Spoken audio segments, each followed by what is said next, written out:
Es una noche de celebración. Celebración de la vida, que es apenas una.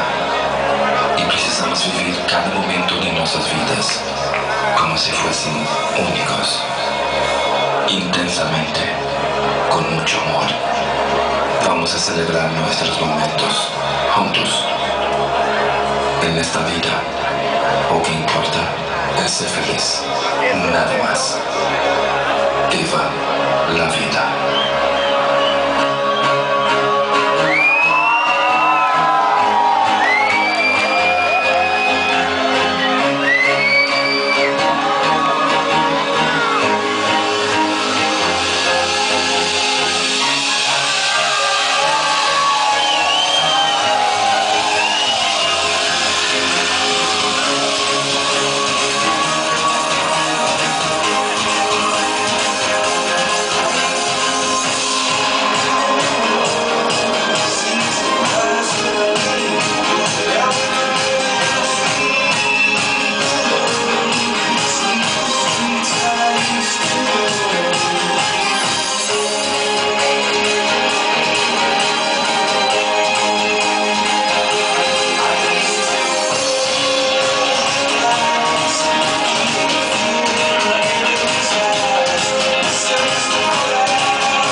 tenho que realmente... Olha, Vitor, esses momentos que nós passamos aqui, quando eu não estou aqui no palco, eu fico ali prestigiando, vendo o trabalho desses grandes artistas que estão aqui, eu acho que nós todos, em nome de vocês,